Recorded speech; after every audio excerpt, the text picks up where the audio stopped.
Udah mulai ya? Isi. Mulai Ustaz. Saya gue ngomong. Gak apa-apa Mas lo, gak apa-apa terus. Langsung Gus. Baik. Sudah. Assalamualaikum warahmatullahi wabarakatuh. No edit. Waalaikumsalam warahmatullahi wabarakatuh. Baik, berjumpa lagi dengan saya. Masih ingat kan? Ya. Jangan lupa, dan insya Allah nggak akan lupa, sudah bosen kayaknya. Nggih. Bertemu lagi dengan saya, Hilmi Azizi, di acara yang kayaknya udah beberapa hari ini tertunda. Gara-gara itu gimana itu?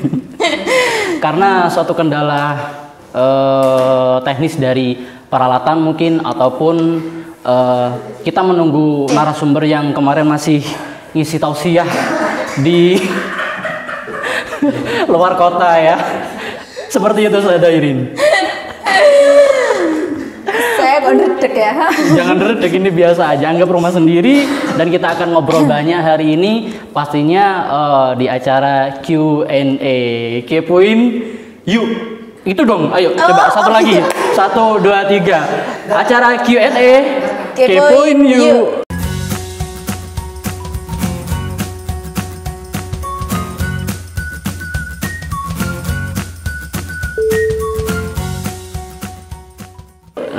Jadi itu Q&A, kowe nanya apa? Itu bahasa Jawanya mungkin bisa. Oke, di acara ini kita akan mengupas panjang lebar kali tinggi tentang kepribadian dari Ustazah Irin, kepribadiannya. Tapi nggak bermasalah kan ya? Enggak, insya Allah. Insya Allah enggak. Ya. Saya lanjut ke Oke, kita buat santai saja. Baik, tentang Ustazah Irin. Siapa yang nggak kenal Ustazah Irin? Kan gitu ya. Semua orang, seluruh halayak umum di luar sana sudah merajalela nama Ustazah Irin. Iya, kan seperti itu. Bahkan saya sendiri mengenal Ustazah Irin itu dari awal masuk di Mahat ini sebenarnya. Tahun 2016 ya, kita bersama. Nggak usah sok-sokan seangkatan sama saya. Oh iya, saya kan masih muda kelihatannya. Iya, seperti itu. Tahun 2016 saya bertemu dengan Ustazah Irin. Dan waktu itu posisinya jenengan menjadi musyrifah. Dan kita tes bareng sebenarnya ketika itu, karena beliau juga sempat tinggal di asrama. Itu adalah Mahat pertama yang ada di YIN. Dan karena itu sudah ditutup, akhirnya santri yang ada di asrama itu diangkat menjadi pengurus. Seperti itu dia, Ustazah. Iya. Iya. Cukup suwen. Baik, ketika itu saya masuk bareng beliau tes ya. Oh, jadi ketika itu jenengan sudah ini ya? Sudah tahu saya ya? Oh iya tahu. Sudah, makanya ini belum saya kupas dulu. Wah, gitu ya. Sepintas saya melihat beliau itu, wah, sosok yang bijak sekali. Subhanallah gitu ya. Karena berwibawa gitu pembawaannya gitu. Bunuh saya, Gus. Bunuh. Enggak apa-apa. Kayaknya Neng aja ya, gitu. jangan Ustazah ya. Gitu kok ya? Berat ini, beban moral ini. Oke, ya kita panggilannya Neng, ganti. Neng Irin. Ya. Sepengetahuan saya seperti itu, waktu itu pertama kali bertemu beliau itu sosok yang kayaknya bijak, subhanallah gitu. Kemudian berwibawa gitu pembawaannya, beliau pendiam sekali, subhanallah gitu. Dan setelah beberapa lama kenal, ternyata beliau tuh sosok yang ceria gitu. Bahkan dikenal di tengah santri putri itu, beliau tuh nggak pernah kelihatan ngebucin gitu ya. Iya kan? Ataupun gak pernah kelihatan galau dengan masalah pribadinya gitu. Itu yang saya selalu galau sama masalah umat sebenarnya. Jadi kalau masalah pribadi itu saya nggak ini ya. Nah, makanya kelihatannya beliau tuh ceria banget, dan itu menjadi salah satu dari pertanyaan yang ada di Q&A ini untuk beliau. Baik, Ustazah Irin. Sebenarnya kalau sebelum di sini itu sosok Ustazah Irin itu seperti, kalau saya manggilnya sebenarnya Irina Zubir gitu sebenarnya ya. biar mudah gitu. Itu bahasa panggilan guyonan kami. Panggil gitu aja biar enak gitu kan, kita jagongan dong. Oh, jagongan. Iya, Oke, boleh lah. judulnya. Oke, mungkin bisa diceritakan dari Neng Irin sendiri. Bagaimana sosok Irin kecil, kemudian dari Lumajang ya, bener ya, nanti juga diceritakan dari mana biar nggak salah paham selama ini. Mungkin bisa jadi di luar sana banyak orang yang ngomong tentang sosok Neng Irin itu seperti apa. Biar diklarifikasi di sini biar nggak salah paham tentang Neng Irin. Coba gimana sih Neng Irin kecil kemudian bisa sampai lulus kuliah dan wah berkembang di Mahat ini seperti apa? Berkembang di Mahat. Dari Irin kecil sampai berkembang di Mahat itu bagaimana ya? Iya. Kayaknya ini oh, saya boleh nyapa dulu ya? Oh iya, silakan disapa. Di sana banyak orang-orang yang nonton. Ya, say halo, silakan. Kan banyak fans saya kan, jadi nggak bisa disapa gitu. Ya udah nunggu Hai di belakang. fans. Hai juga. Gak dijawab. Dijawab. Nama saya Zahra Fatul Asri Irin, bisa dipanggil Irin. Gitu. Iya, nggak usah pakai ustazah ya, karena ya nggak enak. Beban moral. Jadi Beban mending moral. panggil Neng Irin. Karena panggilan di Mahat itu kan kalau murabi Gus. Oke. Ya Gus. Kalau Gini. kalau murabinya kan Neng seperti itu. Tadi pertanyaannya apa? Oh. Perintahnya apa? Ya. Oh. Sepintas Satu-satu aja. enggak, sebelum masuk ke sini kita kupas sepintas dulu tentang sosok Irin kecil kemudian memiliki cita-cita seperti apa dan sekarang bisa ada di Mahat seperti ini, seperti apa prosesnya? Saya itu lahir di Surabaya, fans. 18 Agustus 1990. Tit. Kenapa gak disebutkan? Itu rahasia. Oke, nggak apa-apa. Nah, terus saya dari Pronojiwo Lumajang Semerurip. Yang Lumajang suaranya? Hai, halo. Nggak ada. Nggak ada ya. Nggak ada. Di Lumajang belakang sana itu, sudah Lumajang itu di sini di Jember itu minoritas berkualitas. Silek, nggak mau tepuk tangan. Lanjut. Makasih. Ya. Terus saya itu masuk ke YIN Jember tahun 2000 tit 2014. Itu ya. Ya, saya masuk itu masuk di asramanya Yai Syaifuddin Almarhum. Mujtaba. Ya, almarhum. Iya. Jadi saya masuk di asrama situ kira-kira sampai saya semester 5. Terus habis itu karena kemudian ada Mahat di belakang, jadi saya daftar di situ. Seperti yang tadi dipaparkan oleh Gus Hilmi Azizi, bahwasanya di situ itu diadakan tes, terus saya ikutlah. Dan alhamdulillah ya, saya masuk. Sampai sekarang saya betah di Mahat, alhamdulillah. Nah, dan posisinya sekarang sebagai Murabi. Ya. tukang kebun. Iya. Murabi. Ya. Murabbiyah. Kalau pengen tahu lebih lengkap tentang saya, bisa nanti Facebook saya ya, Zahra Fatul Asri Irin, Instagram Irin _ Roman. Aku lali ya di Instagramku dewe. Terus YouTube Mahat. YouTube Mahat. Emang Jangan di YouTube lupa ada di-subscribe. ada profilnya. Oh ya, ini akan kita bahas sekarang ya. Makanya. Ya benar. Iya, Oke. ada. Nah, kalau itu sepintas ya dari. Ini nggak ada minum. Oh, no. Ada yang bisa ngirim minum? Gak apa-apa, silakan masuk. Oke, itu sepintas tentang kehidupan dari awal Neng Irin, ya lahirnya di Surabaya, ya.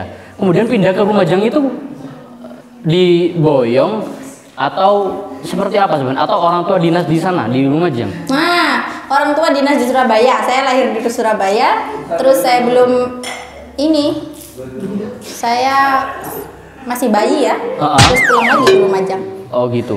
Asli tapi dari leluhur itu di Lumajang memang. Kalau leluhur Madura Madura, subhanallah. sama Malang. Gitu. Iya ya.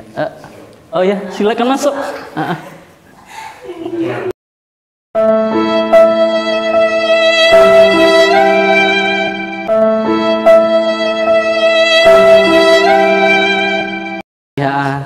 kasih ya. Oke, baik. Ini sponsor kita, lembaga kita sendiri, YN Jember. Wah, promosi di mana-mana ya. Iya. Sebentar ya, saya. Silakan endorse.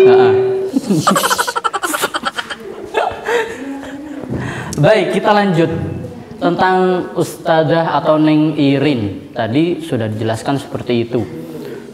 Sebenarnya kalau kita masuk ke ranah mahat, yang membawa Neng Irin sendiri yang awalnya dulu di asrama kemudian mau melanjutkan sebagai pengurus mahat, itu apa ya?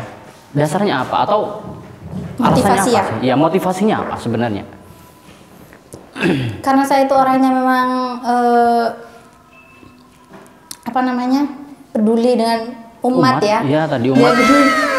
Jadi kan umat itu pasti kalau mahat itu kan awal-awal memang untuk mahasiswa baru.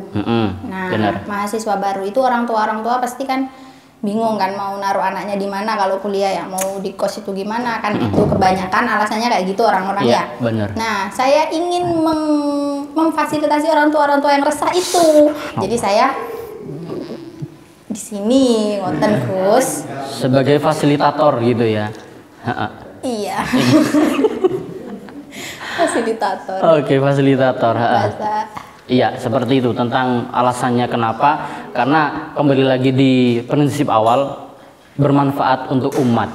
Seperti itu. Betul. Iya. Ada bakat untuk jadi politisi ini. Baik, itu sepintas tentang Ustadzah Irin. Kemudian masuk dalam lingkup IAIN sendiri, dulu ambil jurusan apa sebenarnya Ustadzah? Biar banyak yang tahu lah. Ini sebenarnya bidang Neng Irin ini apa sih gitu ya? Kemudian kira-kira nanti bisa bukan dimanfaatkan dalam tanda kutip negatif, enggak ya? Kira-kira bermanfaat di masyarakat itu bidangnya lebih ke apa kira-kira? Nah, kalau mau digali lebih dalam. Saya dulu jurusan apa fakultas ya? Fakultas Tarbiyah jurusan. Tarbiyah. Pendidikan bahasa Arab. Subhanallah. Oh, kalau saya ngomong pendidikan bahasa Arab langsung subhanallah tabarakallah. Solihah banget gitu. Solihah ukhti gitu ya. Ukhti.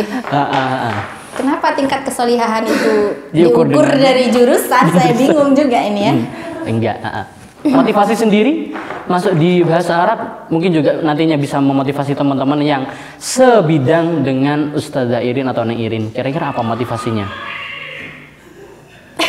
Apa kira-kira? Motivasinya? Iya, karena saya dulu dari aliyah saya suka bahasa Arab ya. Awalnya memang saya dulu suka sama guru bahasa Arab. I believe I can fly. Ngefans seperti itu. Terus kok karena memang kalau ngefans ke gurunya pasti nanti ke pelajarannya itu masuk gitu ya.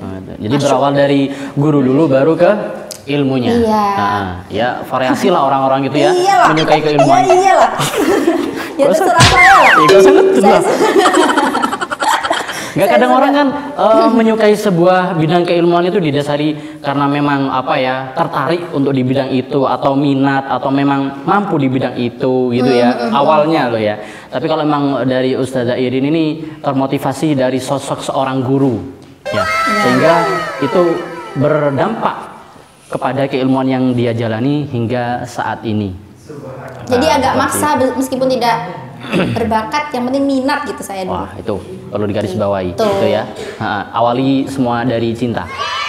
Iya, insya Allah kalau kita menyukai suatu pekerjaan, nah nanti gak usah ditutupi, nanti akan menjalani itu lebih mudah, lebih ringan. Seperti benar itu. sekali. Nah, ngomong tentang prestasi, saya sempat mendengar kemarin ya, Neng Irin itu terpilih sebenarnya menjadi salah satu duta sampo lain. Duta sampo lain gitu ya. Bukan. Duta atau apalah. Intinya saya mendengar bahwasanya Neng Irin itu dalam bidang karya tulis ilmiah pernah dikirim sampai ke Jogja atau pernah menimba ilmu sampai ke Jogja. Iya. Saya pernah dengar itu. Itu seperti apa sebenarnya? Iya. Nah iya itu tadi kan bener ya, gimana prosesnya? Dulu itu saya tertarik dengan dunia tulis menulis seperti itu, ya. Terus? Karya tulis, meskipun tidak terlalu ilmiah, saya tertarik dengan karya tulis. Nah pas itu saya iseng-iseng sih, kayak artis ya. Saya iseng-iseng pas itu ikut seleksi, kan ada seleksi dari Mubadalah. Mubadalah ini lembaga apa? Bukan lembaga. Tapi? Oke, lanjut. Dari Mubadalah lah, oke, terus? Dari Mubadalah, sebenarnya bisa dibuka itu di Mubadalahnya ya, di webnya ada. Nah, saya ikut itu, kemudian saya kok dilalah keterima. Tulisan saya, kita ngirim tulisan ke sana. Keterimanya tuh dilalah, apalagi kalau diseriusi gitu ya, subhanallah. Nah, aktivitas di sana ngapain? Di sana digembleng dari pelatihan. Oh, pelatihan ya. Iya. Berapa hari, San? 4 hari. 4 hari. Bagus. Saya salut gitu ya. Terima kasih. Saya sebenarnya sendiri masih terpancing, tapi gak kena. Gitu ya. Memancing diri agar mungkin pancingannya, Gus. Oh gitu ya. Bagaimana? Nah, ini tips juga bagi teman-teman selaku Ustazah Irin yang sudah menimba ilmu di Jogja dalam karya tulis ilmiah. Tipsnya agar bisa memunculkan keinginan atau kemampuan dalam karya tulis ilmiah itu seperti apa? Tipsnya? Sampai sekarang saya juga masih mikir ya. Saya itu juga apa istilahnya ya? Enggak rajin nulis, enggak rajin-rajin amat. Jadi ya kalau saya lagi pengen nulis, kalau enggak ya nulis di status aja gitu, Gus. Jadi tapi saya rasa nggak mungkin ya kalau kita itu hanya iseng-iseng kemudian bisa terpilih seperti itu. Pasti ada usaha yang besar itu di balik itu. Oh gitu ya? Iyalah. Kalau saya yang penting banyak baca. Gitu ya? Deket-deket sama orang soleh.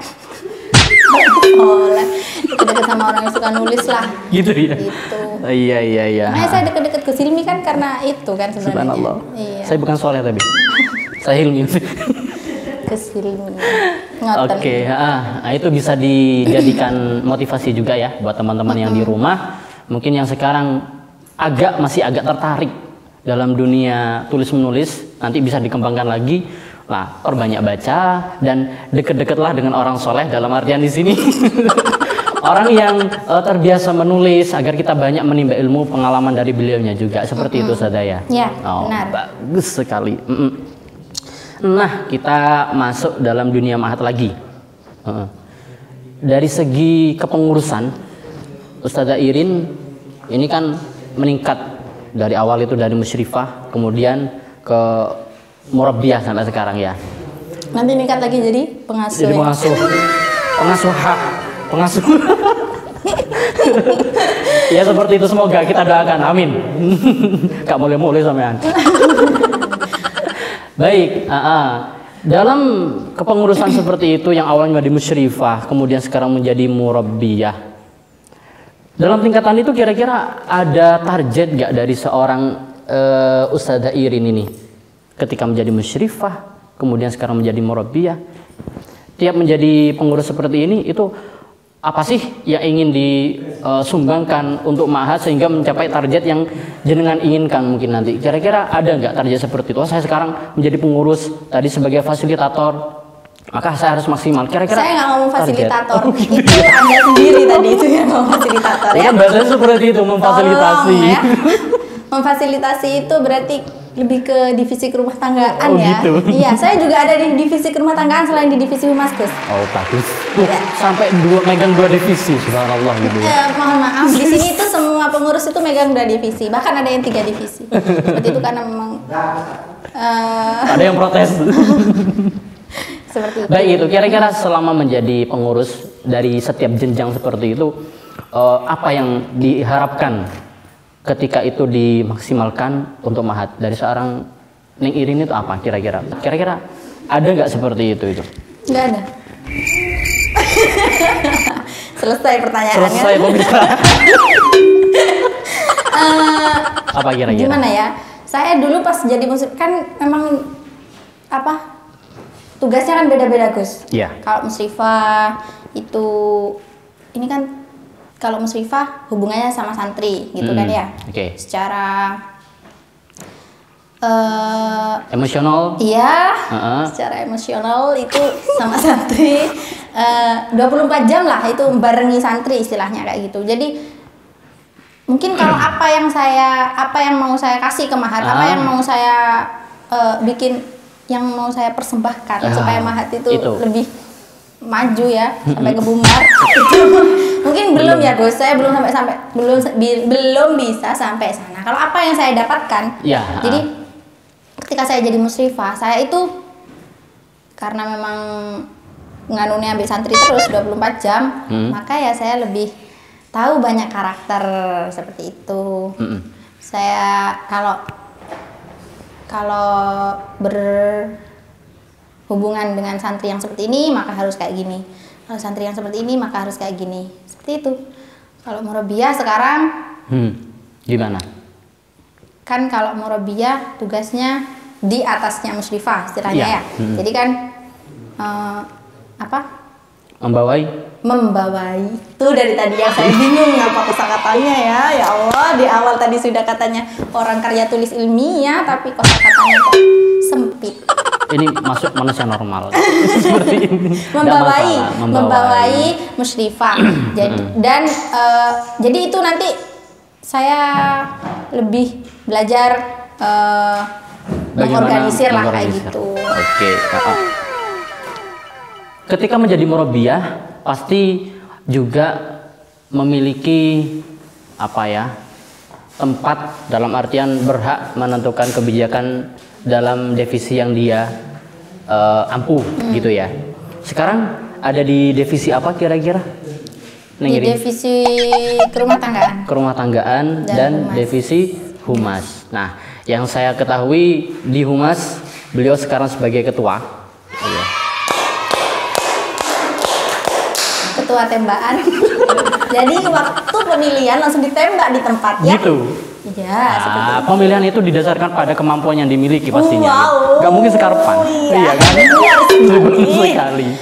Memang saya mampu. Nah, melihat dari tanggung jawab yang sedang diampu oleh Ustazah Irin, kira-kira ini pasti sudah kalau ada penentu kebijakan pasti harus punya target. Harus itu. Kira-kira targetnya untuk humas ini apa sebenarnya? Subscriber tentu saja. Kalau untuk humas yang khususan YouTube ini ya, saya kejar target subscriber itu, soalnya memang itu yang penting kan ya. Jadi ya itu Gus. Gitu ya? Iya. Itu target utama atau target yang seperti apa? Ya sebenarnya kan untuk mengenalkan Mahat seperti itu. Kalau yang alasan halus-halusnya itu, alasan sopanya untuk mengenalkan Mahat ke umat. Iya. Itu jadi biar mahasantri yang mau masuk, mahasantri baru itu bisa lebih mengenal, bisa tahu di Mahat itu kayak gini, kegiatannya ini itu gimana cara daftarnya, atau nanti kegiatannya kayak apa, harus di Mahat berapa tahun, seperti itu kan nanti bisa jelaskan di sosial media Mahat. Humas itu untuk sejauh ini masih di situ. Apa saja yang dimiliki humas akunnya? Ada akun Instagram, Facebook, YouTube, sama web. Oke. Jadi teman-teman yang mungkin nanti minat untuk masuk di Mahat. Ini nanti bisa dikasih di sini kan Gus ya? Oh bisa, ini akan jalan nanti. Iya, kayak itu. Tugas saya itu nanti itu. Bagus. Bisa. Iya masa teman-teman kayak gitu koordinator harus turun tangan kan enggak kan? Koordinator. Ketua siap. Kan gitu, pengelola. Oke, pengelola. Saya manut pemirsa. Meskipun Anda lebih itu nggak perlu disebutkan tolong gitu Gus. Jadi tapi kan secara cover saya nggak biasa aja. Biar fans yang menilai. Oke. Jadi teman-teman yang minat ke Mahat nanti daftar ya, silakan lihat atau kenali dulu Mahat dari rumah. Sekarang kan memang masih berlaku lah di sebagian daerah social distancing ya. Maka yang nggak bisa keluar rumah silahkan lihat. Social distancing itu yang lama. Oh gitu. Sekarang yang terbaru kemarin kan physical. Anda kemana saja? Saya tidur. Oke, bisa dilihat dari rumah bagaimana Mahat, kenali dulu Mahat ya. Nanti kalau sudah srek masuk ke Mahat, Nah, silahkan daftar melalui web yang sudah disediakan. Namun untuk waktu dekat ini masih belum. Yang sudah disediakan oleh divisi apa? Divisi Humas. Koordinatornya siapa? Irin. Iya. Nanti silakan, banyak profil ada di YouTube, sudah kita sediakan profilnya seperti apa, kegiatan seperti apa, kemudian pengasuhnya siapa saja gitu ya. Nanti kira-kira ada nggak kira-kira videonya Ustazah Irin ini selain Q&A ini ya. Kalau nggak masuk emang ya beliau tuh sosok yang nggak suka ditampilkan ke depan kamera atau di atas panggung, nggak seperti itu. Bidangnya di balik layar tapi hasilnya di luar balik biasa. layar kayak zikir ya. Zikir. Bagian nyarang. Bagian nyarang hujan ketika ada wakil Quran kubro gitu ya. Ini pawangnya di sini. Silakan hubungi nomor di bawah. Jadi kami sediakan seperti itu. Oke, apa lagi kira-kira tentang Ustazah Irin yang mau dikupas? Kayaknya saya sudah dikupas dari tadi nih ya. Oke, berarti langsung masuk ke pertanyaan dari teman-teman yang ada di Instagram Ma'had. Ada Gus. Banyak.